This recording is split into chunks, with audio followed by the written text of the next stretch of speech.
বলবো খুব দুর্ভাগ্যজনক। বাংলাদেশের জন্য খুবই দুর্ভাগ্যজনক। আমি জানি না যে আবার একটা ৭১ এর মতো পরিস্থিতি তৈরি করছেন কিনা।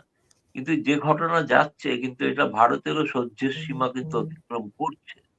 এটাও আমি বলছি। ভারত সরকারের অন্তর্নিহিত কথা থেকে আমি বুঝছি। আর বড়জোর ৪৮ ঘন্টা অপেক্ষা করবে ভারত। তিনি পাকিস্তানের প্রতিনিধি হয়ে কাজ করছেন। যদি বলেন যে বাংলাদেশকে যুদ্ধক্ষেত্র বানানো, তাহলে সেটা ইউনূস সাহেবই করছেন।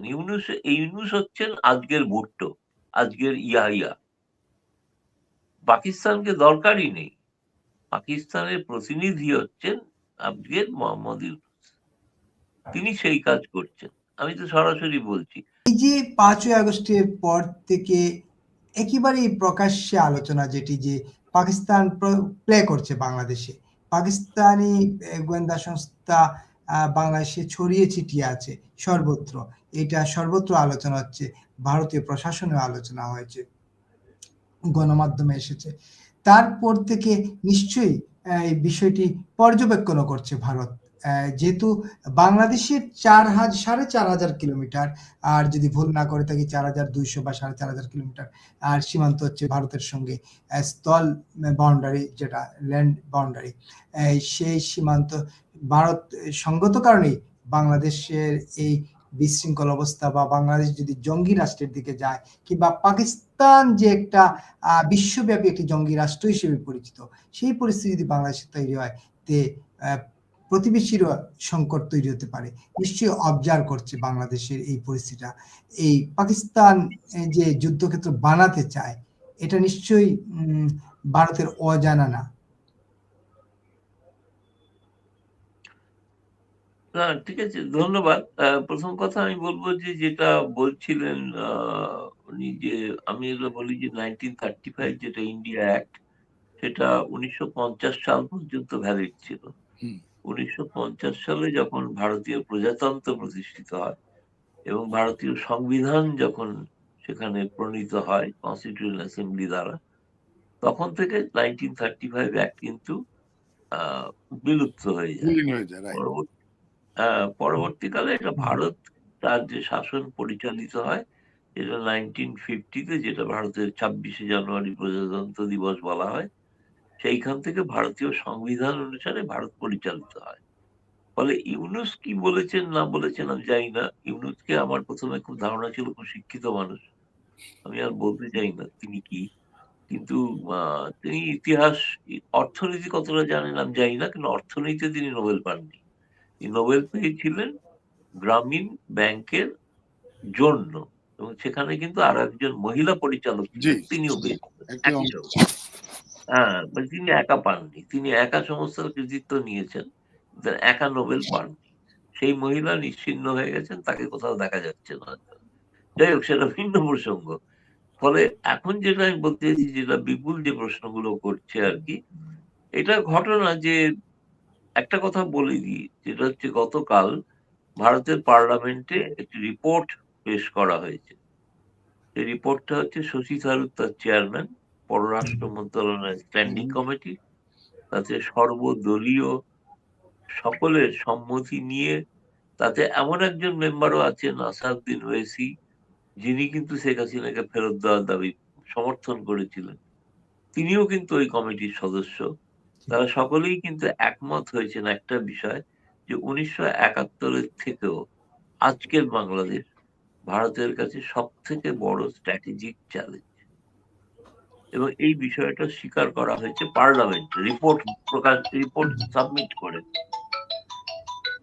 এবং সবথেকে এর সঙ্গে তাদের মূলত আমি বলবো ৩টি বিষয় আছে এই রিপোর্টে।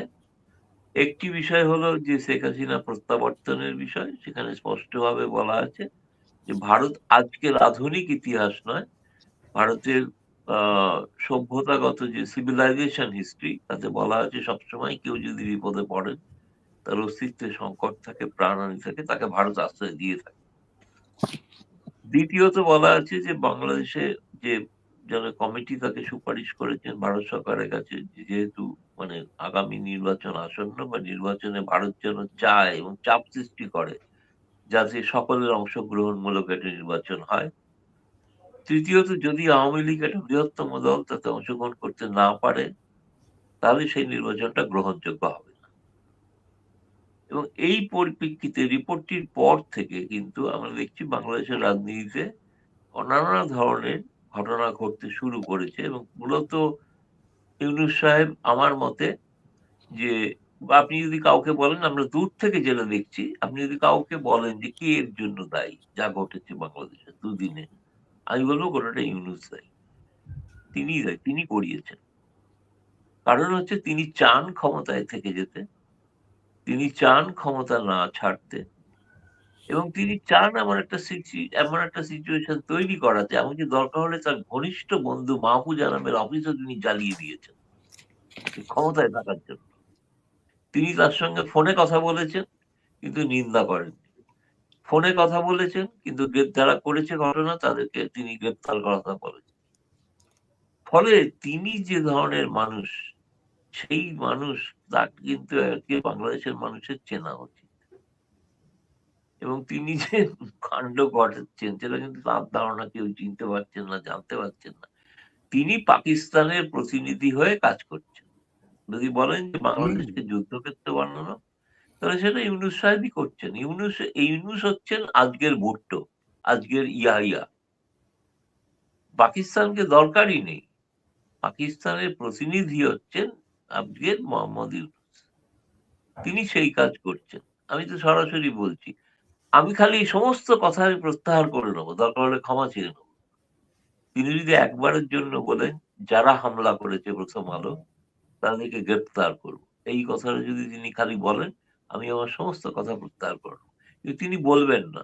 তার কারণ হচ্ছে তাঁরই লোকেরা ঘটনাটা ঘটিয়েছে, এবং তিনি মাহফুজ আনাফের পেছনে ছুরি মেরেছেন, যে তাকে ১/১১-র সময় নাগরিক শক্তি দল গঠনে সাহায্য করেছিল।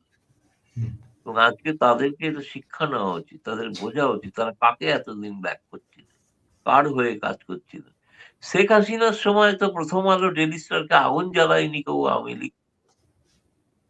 আজকে যখন আওয়ামী লীগ নেই, ক্ষমতায় নেই, কোথাও নেই, তারা সকলে অধিকাংশই জেলে, তাহলে ডেইলি স্টার প্রথম আলোকে কেন আগুনের শিকার হতে হয়?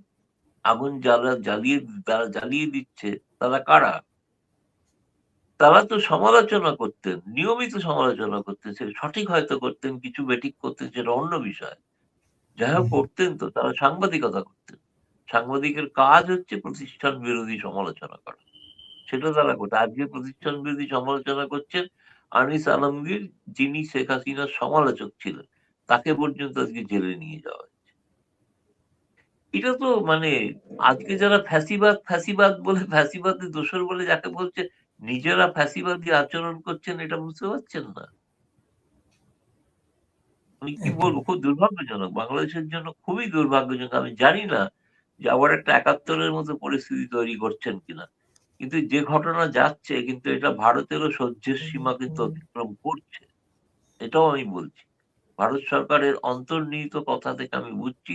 আর বড়জোর ৪৮ ঘন্টা অপেক্ষা করবে ভারত। সশস্ত্র সামরিক উপায়ে দাঁড়াবে, এটা আমি বলব। একেবারেই কঠিন কথা বললেন। ৪৮ ঘন্টা সময় বেঁধে দিলেন। আবার একটা প্রশ্ন করতেই চাই, যেহেতু ৪৮ ঘন্টা বললেন। ইতিমধ্যে ইসলাম ভাইকে যে প্রশ্নটা করেছিলাম, যে সাবেক তথ্য উপদেষ্টা, সদ্য সাবেক তথ্য উপদেষ্টা, তিনি আজকে বলেছেন যে ভারতের সাথে কূটনৈতিক সম্পর্ক ছিন্ন করতে হবে যতক্ষণ পর্যন্ত হাদির খুনিদেরকে ফেরত না দেওয়া হয়েছে। হাদির খুনিদের ভারত ডেকে নিয়ে গিয়েছে ওইখানে, নাকি হাদির খুনিরা আসলেই ভারত গিয়েছেন? এই তথ্য প্রমাণ কি ভারতের কাছে শো করতে পারলো সরকার, বাংলাদেশের সরকার? আপনার কাছে কি মনে হচ্ছে এই জায়গাটায়, কি মনে হচ্ছে? না, না, প্রথম কথা হচ্ছে যে বাংলাদেশ ভারতের মধ্যে একটা নিরাপত্তাজনিত একটা সহযোগিতামূলক ব্যবস্থা রয়েছে, এবং সেখানে সমরস্তরই রয়েছে। তারা কিন্তু এখনো পর্যন্ত ভারত সরকারকে জানাননি যে ওই হাদির যে হত্যাকারী বা আততায়ী তারা ভারতে চলে এসছেন। এমন কোনো তথ্য সরকারিভাবে তারা কিন্তু জানাননি। বাংলাদেশের গণমাধ্যমে বলা হচ্ছে বা কেউ বলছে।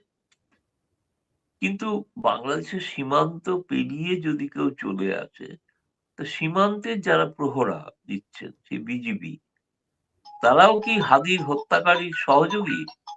আমার কাছে তো এটাই প্রশ্ন। না তারা যেতে দিলে, তারা সেখানে যেতে দিলেন কেন তাদেরকে? এটাও তো আমার কাছে অদ্ভুত ব্যাপার। সীমান্ত থেকে পেরিয়ে কেউ চলে আসছে, মানে বিজেপি কোনো অস্তিত্ব নেই না? বিজেপি নাকি, বিজেপিও কি ইয়াবা খেয়ে ঘুমাচ্ছে নাকি? আমি তো বুঝতে পারছি না যে সীমান্তে যারা আছেন তারা কি করছেন। তাহলে প্রথম আগে বিজেপির পদত্যাগ দাবি করুন, বিজেপির যিনি প্রধান, যে তিনি কি করে আততায়ীকে ভারতে পালাতে সাহায্য করবেন, তার তো আগে পদত্যাগ করা উচিত, তার পদত্যাগ চাওয়া উচিত। তারপরে তো অন্য প্রসঙ্গ এসছেন কি আসেন। আচ্ছা, বাংলাদেশ সরকার অফিসিয়ালি এখনো মধ্যে ভারসাবে কিন্তু জানায়নি, এটা বাংলাদেশের গণমাধ্যম বলছে।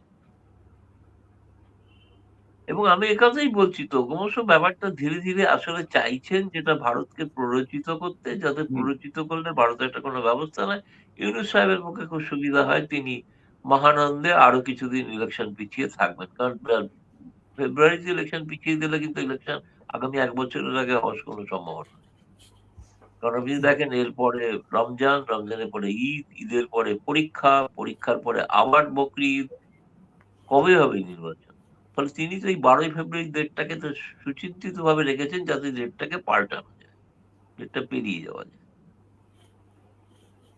ফলে খুবই একেবারে একটা মানে কঠিন অবস্থার মধ্যে বাংলাদেশ পড়েছে, এ বিষয়ে কোনো সন্দেহ নেই।